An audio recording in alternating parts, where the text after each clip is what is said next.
Episode 65. Elena tertegun sejenak, ia berkata dengan kesal, ada begitu banyak orang di sini, hanya dengan foto, bagaimana aku bisa menemukannya, dan ada berita dari biro, aku mendengar bahwa tersangka adalah seorang pembunuh, pembunuhnya adalah yang terbaik. Mereka sangat ahli dalam bersembunyi. Aku tidak bisa menemukan seorang seperti itu. Pembunuh? Jensen mengerutkan kening dan bertanya, tunjukkan fotonya. Elena mengeluarkan foto dari sakunya, dia melihat foto itu agak buram, orang dalam .6 itu mengenakan topi. Dapat dilihat bahwa dia adalah orang asing. Luar negeri. Jensen melihat foto itu dan berkata dengan serius, dilihat dari garis besarnya, orang ini memang seorang pembunuh. Bagaimana kamu tahu? Mata. Mata di foto ini tampak tenang, tetapi kamu dapat melihat pancaran kekuatan yang tidak dimiliki orang biasa. Kamu membual. Elena jelas tidak percaya. Jensen terdiam sesaat. Dia adalah seorang dokter, dan dia pandai mengamati kata-kata dan ekspresi. Secara alami, dia dapat melihat sesuatu yang mencurigakan. Dia memandang seorang pria di kejauhan dan berkata, menurutmu apa pekerjaan dia? Pria itu sedang berjalan di depan bar, dia mengenakan setelan pada umumnya, dan dia memiliki temperamen yang luar biasa dan sikap yang lembut. Ini bukan Meneer, ini pasti orang it. Elena menebak. Salah, dia hanya tukang plester. Jensen menggelengkan kepalanya. Bagaimana mungkin? Elena merasa bahwa Jensen berbicara omong kosong. Jensen tersenyum dan berkata, aku seorang dokter, kan? Wawasan dokter tidak lemah.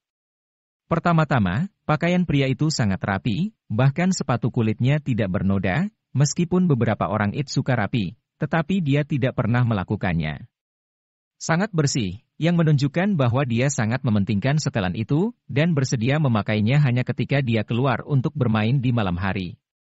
Kedua, kukunya sedikit kotor, yang lebih membuktikan bahwa dia bukan orang yang rapi.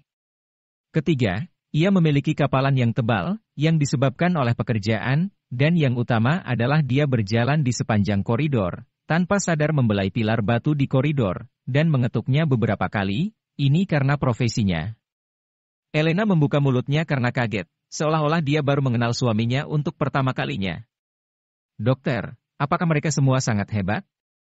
Elena merasa bahwa sejak ingatan Jensen kembali, ia seperti orang yang berbeda. Waktu dulu, dia sedikit memandang rendah Jensen, tapi sekarang dia sedikit mengagumi Jensen. Sebagian besar dokter tidak sehebat itu. Aku seorang dokter yang hebat, dan aku masuk dalam pengecualian itu. Jensen membual sambil tersenyum. Membual. Elena tertawa dan bertanya, kamu sangat hebat, beritahu aku siapa pembunuhnya di sini. Jensen mencoba melihat sekelilingnya dengan serius. Apakah kamu pikir para pembunuh berdiri di jalan setiap hari, menunggu polisi untuk menangkapnya? Aku ragu, bagaimana kamu lulus dari akademi polisi? Jangan mengejekku. Elena kesal dan berkata, bukankah si pembunuh keluar di malam hari dan bersembunyi di siang hari? Kamu sangat naif, tidak heran kamu hanya bisa menangani beberapa kasus kecil. Siapa yang memberitahumu bahwa pembunuh hanya keluar pada malam hari? Pembunuh juga memiliki martabat, bukan pecundang, apa kamu mengerti? Jensen menggelengkan kepalanya tanpa daya, dan Elena menginjak kakinya. Meskipun dia tidak yakin, itu tidak bisa disangkal. Apa yang dikatakan Jensen juga masuk akal. Dia membawa Jensen ke sini, sebenarnya ingin Jensen melihat metode hebat mereka dalam menyelidiki kasus ini, tetapi Jensen malah memberinya pelajaran. Kamu ingin menemukan pembunuhnya, lalu dengarkan aku akan membantumu menemukannya. Jensen tiba-tiba. Meskipun dia tidak yakin, itu tidak bisa disangkal. Apa yang dikatakan Jensen juga masuk akal. Dia membawa Jensen ke sini. Sebenarnya ingin Jensen melihat metode hebat mereka dalam menyelidiki kasus ini, tetapi Jensen malah memberinya pelajaran. Kamu ingin menemukan pembunuhnya, lalu dengarkan aku akan membantumu menemukannya. Jensen tiba-tiba tertawa. Apa kamu bisa menemukan pembunuh ini? Banyak elit di biro kami telah gagal. Elena tidak begitu percaya. Kamu hanya perlu mengangguk atau menggelengkan kepala. Juga, aku suamimu, jangan terus tidak percaya padaku seperti itu, oke? Kata Jensen tanpa daya. Oke, selama kamu bisa menemukannya, aku akan mendengarkanmu. Dengan janji Elena, Jensen membawa Elena melanjutkan perjalanan ke tempat tujuan. Meskipun ini adalah pertama kalinya bagi Jensen untuk datang ke tempat seperti itu, dia telah mendengar ayahnya berbicara tentang banyak bar sejak dia masih kecil, dan dia tahu sedikit informasi tentang bar dan sebagainya. Setelah itu, Jensen berhenti di sebuah bar bernama Planet Happy dan masuk bersama Elena. Alasan mengapa dia memilih bar ini adalah karena dia menemukan bahwa orang di pintu bar jelas berbeda, dan sepertinya memperhatikan sekeliling dengan waspada. Dan masuknya Jensen dan Elena tiba-tiba menarik perhatian banyak orang, terutama Elena. Dia cantik, bahkan jika dia mengenakan pakaian biasa, dia tetap menjadi perhatian banyak orang. Selain itu, Elena pertama kali datang ke tempat seperti ini, wajahnya sedikit serius, dan matanya terus-menerus melihat orang-orang di sekitarnya, yang membuatnya semakin mencolok. "Istri, kamu perlu menulis beberapa kata di dahimu, aku seorang polisi." Jensen tidak bisa berkata apapun. "Memangnya aku kenapa?" Elena berkata dengan kesal, dia merasa seperti baru saja lulus dan tidak mengerti apa-apa. "Apakah kamu perlu menatap orang lain seperti itu? Tidak masalah jika hanya tatapan biasa, tapi kamu menatap seperti sedang mengawasi sesuatu.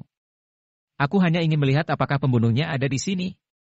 Bahkan jika pembunuhnya ada di sana, ia akan kabur karena tatapan kamu."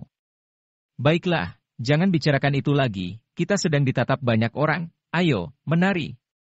Jensen menarik tangan Elena, dan di bawah musik bar, dia menari dengan bebas. "Aku tidak bisa menari." Elena berkata tanpa daya. "Menari saja, kamu sangat cantik, bahkan jika kamu hanya menari sembarangan, kamu terlihat sangat cantik." Mendengar apa yang dikatakan Jensen, Elena harus menari. "Bung, gadis ini sangat cantik, bagaimana kalau kau meminjamkanku untuk bersenang-senang?" Pada saat ini, beberapa anak muda dengan tato datang, memandang Jensen dan mencibir. Begitu wajah Elena menjadi dingin, dia ingin secara bertindak, tetapi Jensen dengan cepat meraihnya dan berkata sambil tersenyum, "Ibumu juga cukup cantik, bagaimana kalau kau meminjamkannya kepadaku untuk bersenang-senang?" Elena tertegun sejenak, Jensen selalu ramah dan sopan dan apalagi dia adalah seorang dokter.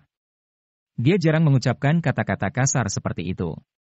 Tiba-tiba, dia menyadari bahwa Jensen sengaja berpura-pura menjadi seseorang yang sering nongkrong di bar. Dia tidak bisa menahan perasaan bahwa dia terlalu ramah, dan pelajaran yang diajarkan Jensen padanya tidak akan pernah bisa dipelajari di sekolah. "Wah, aku punya temperamen buruk, jangan main-main denganku." Wajah pria itu menjadi dingin. "Jika kamu memiliki temperamen yang buruk, maka ubahlah. Jika kamu tidak dapat mengubahnya, aku akan membantu MU mengubahnya." Jensen mencibir, dan mengubah sopan santunnya ramah untuk menunjukkan rasa hormat di depan mereka, dan akan berinisiatif untuk mengambil tindakan. Bang bang bang. Bagaimana bisa para gangster itu menjadi lawan Jensen, dan mereka dengan mudah ditendang oleh Jensen, itu menyebabkan Elena terkejut. Keterampilan bertarung Jensen sangat bagus. Ini adalah pertama kalinya Elena melihat Jensen bertarung. Dia sedikit kacau, apakah ini menantu yang menjadi beban keluarga Lawrence mereka, Jensen yang lugu dan bodoh. "Kamu punya sedikit keterampilan, tunggu bosku datang, riwayatmu akan habis." Setelah para gangster bangkit, mereka tidak berani membuat masalah lagi dan melarikan diri dengan putus asa. "Ayolah, aku tidak takut bajingan di daerah ini, dan aku tidak pernah takut pada siapapun." "Sial, semut seperti MU berani memprovokasiku, apa kalian buta?" Jensen mengumpat sembarangan, berjalan menuju bar bersama Elena, dan memesan 2 gelas anggur. "Aku sudah melihatnya." Begitu Elena mengambil gelas anggur, suara Jensen datang dari telinganya, dan dia ingin melihat ke belakang. Jensen berbisik, "Jangan lihat, dia juga menatap kita. Pria itu telah mengecat rambut menjadi hitam, jika kamu tidak melihat dengan cermat, kamu tidak bisa mengatakan itu orang asing. Aku melihatnya ketika aku baru saja memukul gangster itu."